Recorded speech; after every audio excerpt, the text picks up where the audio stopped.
नमस्कार साथियों, जय हिंद जय भारत।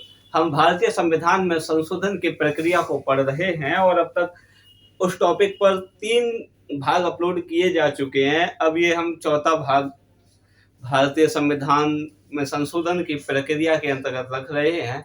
अब हम संविधान संशोधन जो भी महत्वपूर्ण है उनके बारे में चर्चाएं करेंगे, लेकिन चर्चा 2 माध्यमों से की जाएगी। एक होता है संविधान संशोधन विधेयक और दूसरा जब वही विधेयक लागू हो जाता है, प्रस्ताव पारित हो जाता है तो अधिनियम बन जाता है और वह संविधान संशोधन में गिन लिया जाता है।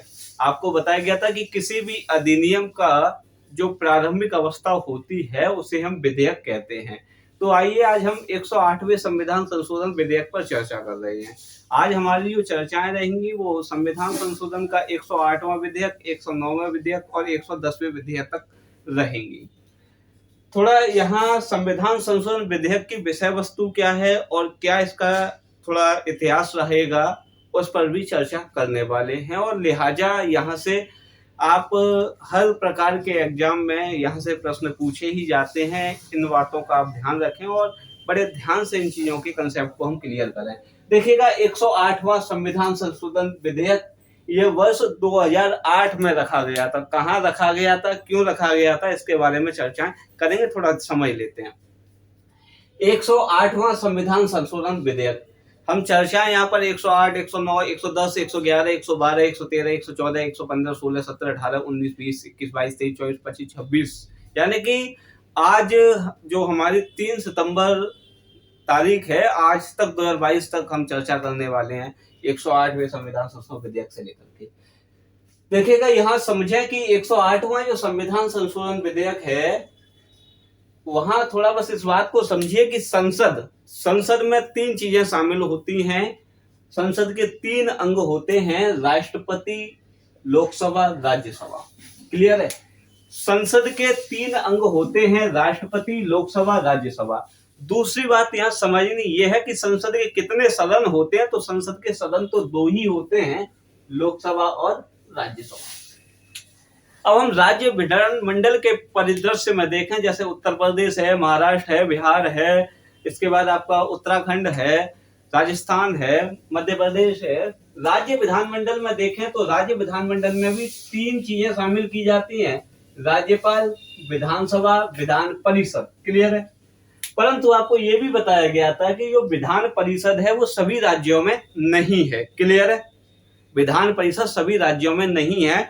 किसी भी राज्य में विधान परिषद को शामिल करना है अथवा नहीं शामिल करना है, मतलब किसी भी राज्य में विधान परिषद की स्थापना या विधान परिषद का समापन या समाप्ति, इसको हम साधारण बहुमत द्वारा कर सकते हैं। क्लियर है? ये आपको बताया गया था। जैसे दोबारा इसको समझिएगा, संसद के 3 अंग हैं, राष्ट्रपति, लोकसभा और राज्यसभा। ऐसे ही राज्य विधानमंडल के 3 अंग हैं, राज्यपाल, विधानसभा, विधान परिषद।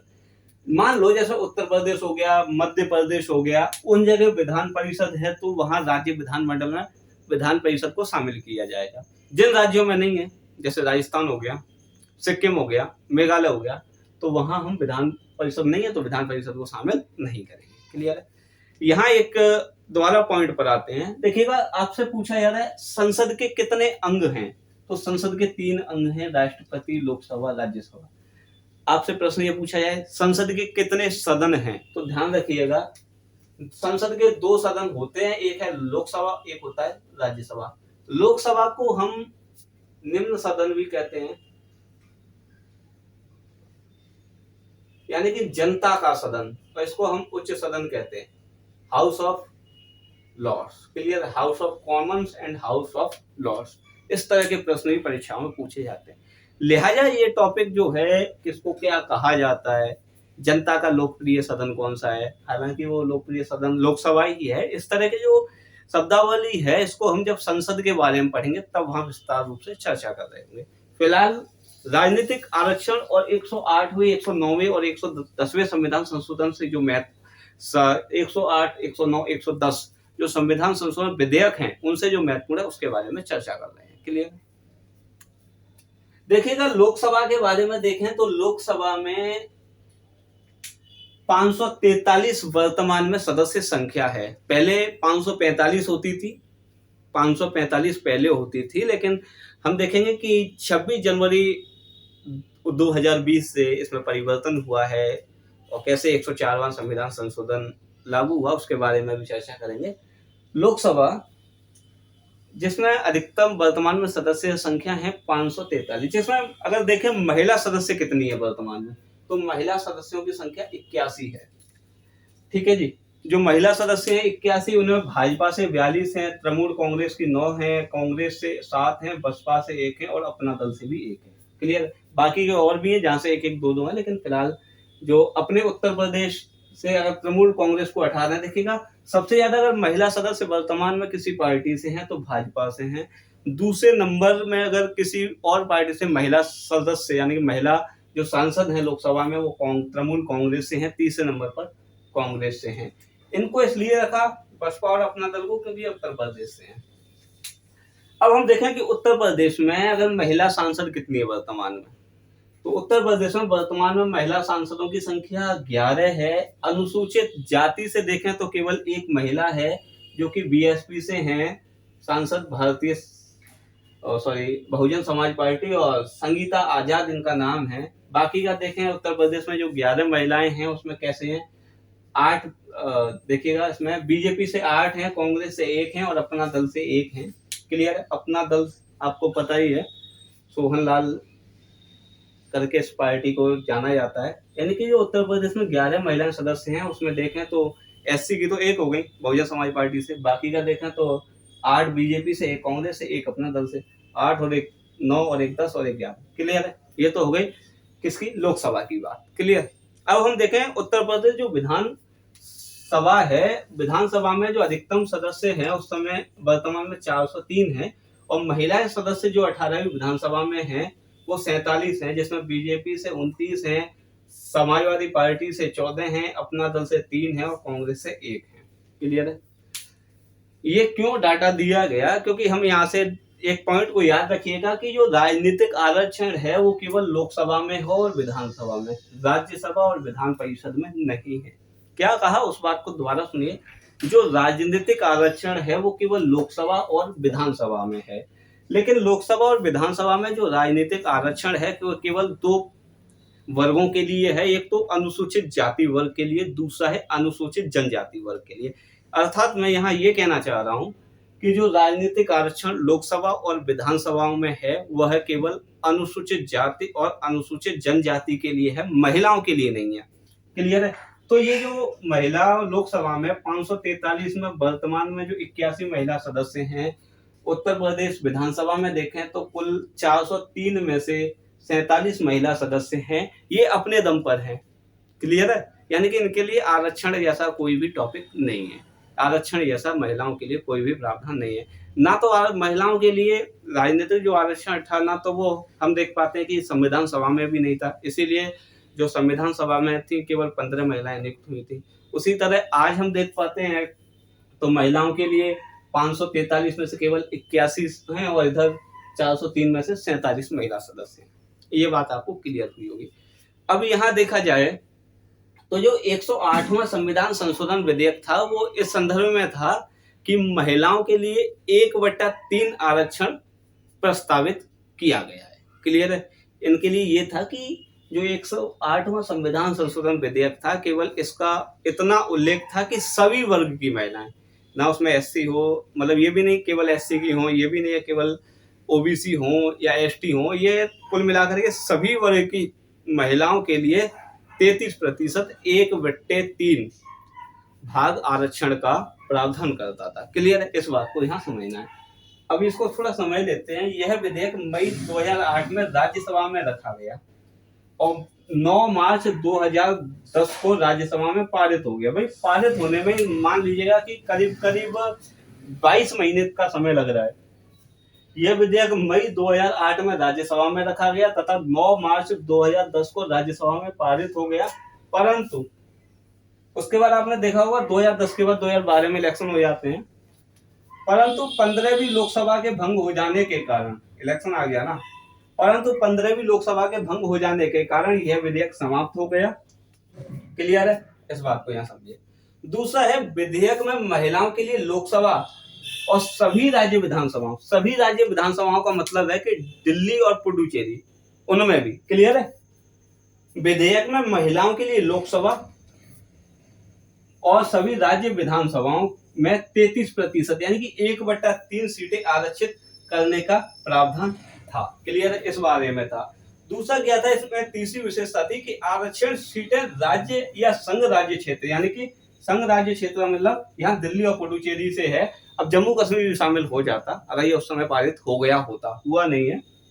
आरक्षित सीटें राज्य या संघ राज्य क्षेत्र के विभिन्न निर्वाचन क्षेत्रों को बारी बारी से आरक्षित किया जाना प्रस्तावित था। यह लागू हुआ नहीं है। यह लागू हो जाने के 15 वर्ष बाद महिलाओं के लिए सीटों का आरक्षण समाप्त हो जाना प्रस्तावित था। इसके द्वारा ये था कि जितनी भी विधानसभाएं हैं उसमें केंद्र शासित प्रदेश की विधानसभाएं भी शामिल हैं और जो भी लोकसभा की सीट हैं, सभी सीटों का 1/3% आरक्षण महिलाओं के लिए किया जाए और जो 15 वर्ष के लिए था। ठीक है जी। इसका मायना ये क्यों था, क्योंकि पंचायती राज जो संस्थाओं के वादे का आरक्षण हम अभी देखने वाले हैं, तो वहां से और ज्यादा चीजें क्लियर होंगी कि किस तरह जहां पर महिलाओं में राजनीतिक भागीदारी है वहां महिलाओं को न्याय अधिक मिलता है, वहां भ्रष्टाचार कम होता है।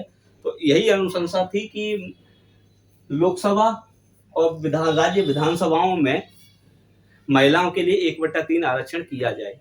यह विधेयक मई 2008 में रखा जाता है राज्यसभा में और उसके बाद सरकार बदलती है। तो विधेयक, चूंकि हम ये जानते हैं कि कोई भी विधेयक जब लोकसभा में आ जाता है या लोकसभा में रखा जाता है और लोकसभा उस समय भंग हो जाती है तो विधेयक भी समाप्त हो जाता है। राज्यसभा के संदर्भ में ऐसा नहीं होता है। तो ये विधेयक लोकसभा में आ गया था और इसीलिए लोकसभा जब भंग हुई तो विधेयक भी समाप्त हो गया। क्लियर है? ये था महिलाओं का लिए आरक्षण का प्रस्तावित किया जाना। हालांकि महिलाओं के लिए आज भी लोकसभा और राज्य विधानसभा में कोई आरक्षण जैसा प्रावधान नहीं है। अब हम देखेंगे 109वां संविधान संशोधन विधेयक। अनुच्छेद 330 जो भारतीय संविधान का है वो लोकसभा में SC और ST यानी कि अनुसूचित जाति और अनुसूचित जनजाति वर्ग के लोगों के लिए आरक्षण का प्रावधान करता है। अनुच्छेद 331 लोकसभा में आंग्ल भारतीय समुदाय,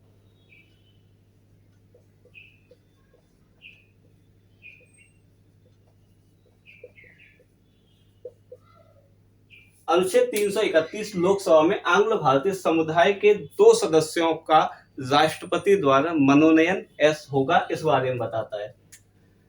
अनुच्छेद 332 विधानसभा में SC और ST के आरक्षण का प्रावधान करता है। 333 विधानसभा में आंग्ल भारतीय, एक आंग्लीय भारतीय और ये 2 हैं, एक आंग्ल भारतीय जो कि राज्यपाल द्वारा मनोनीत किया जाएगा, इस बारे में प्रावधान करता है। क्लियर है?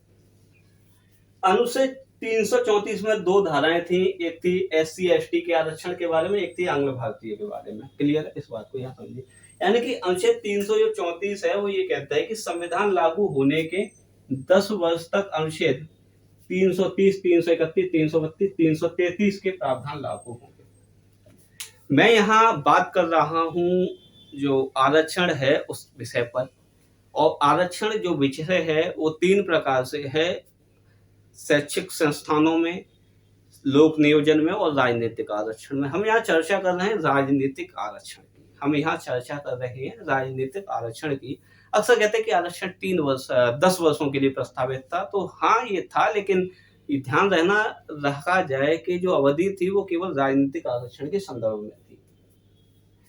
अब ये 10 वर्ष, अब यहाँ ये था कि 10 वर्षों तक आरक्षण ये प्रस्तावित है कि रहेगा, लेकिन देखा गया कि राजनीतिक आरक्षण जिन परिस्थितियों को देख करके रखा गया था उन उद्देश्यों को तो पूरा नहीं कर पाया। तो हुआ क्या कि संविधान लागू कब होता है, तो संविधान लागू होता है 26 जनवरी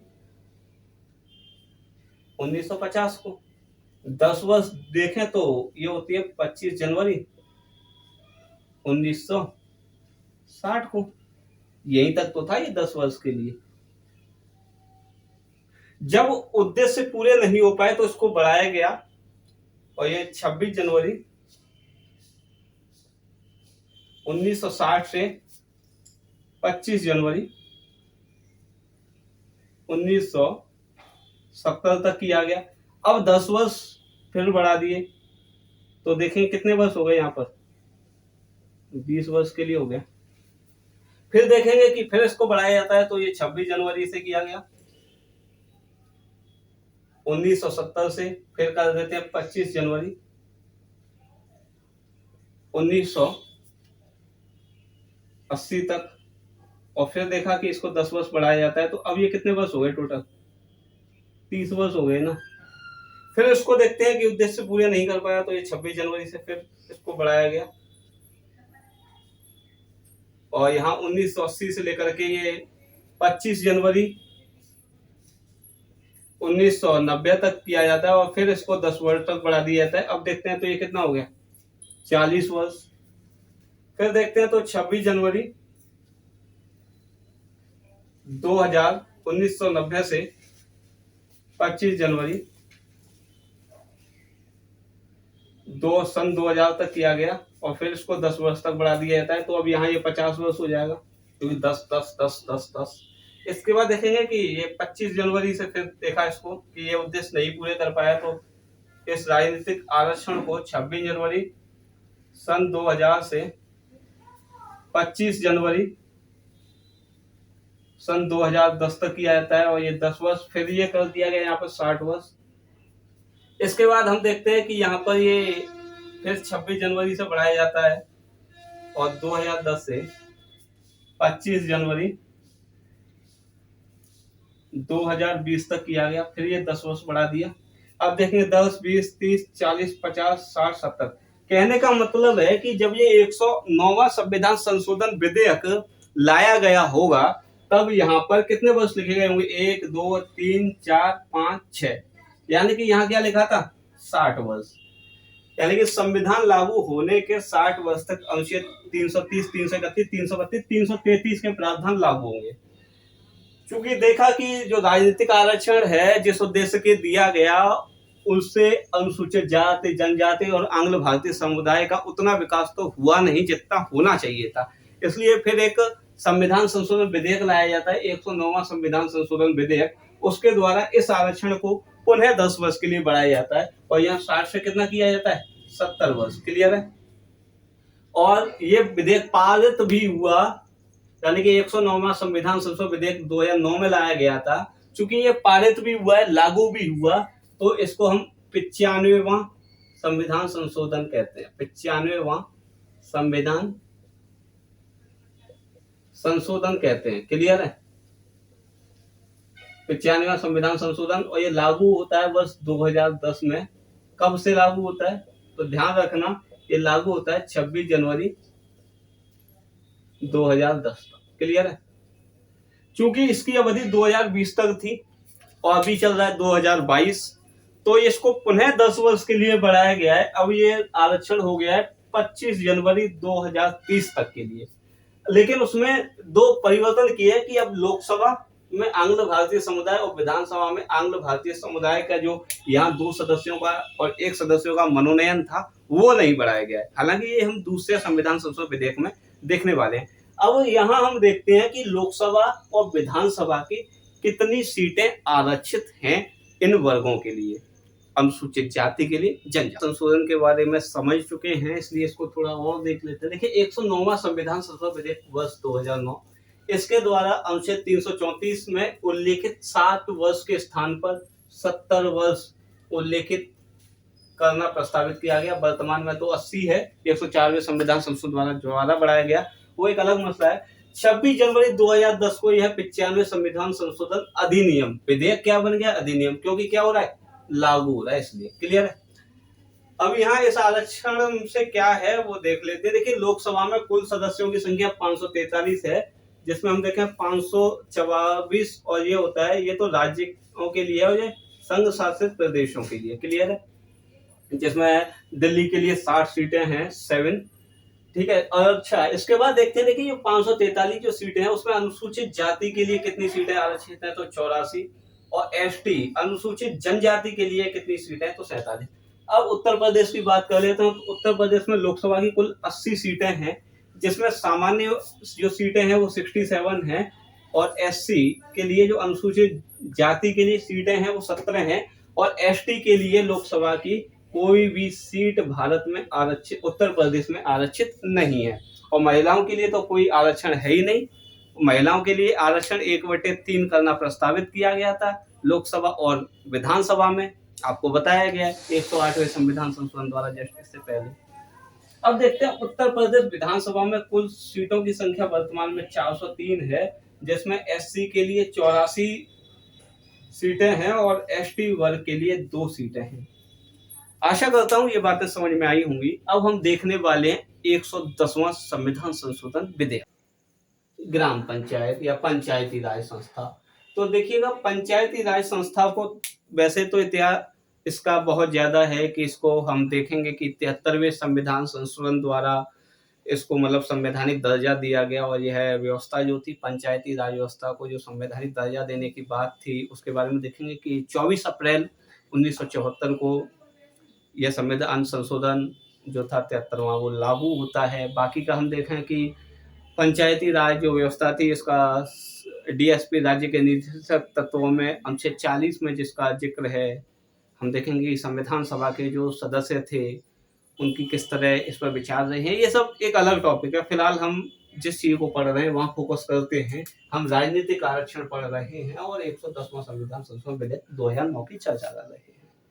देखिएगा भाई, जो 73वां संविधान संशोधन था उसके द्वारा 16 अनुच्छेद संविधान में जोड़े गए थे। उन 16 अनुच्छेदों में एक अनुच्छेद था 243 डी, जिसमें महिला, एससी तथा एसटी वर्ग को आरक्षण का प्रावधान किया गया था पंचायती राज संस्थाओं में। यानी कि संविधान की अनुच्छेद 243 डी में महिला, अनुसूचित जाति, अनुसूचित जनजाति वर्ग को आरक्षण का प्रावधान किया गया। क्लियर है? पंचायती राज संस्थाओं में।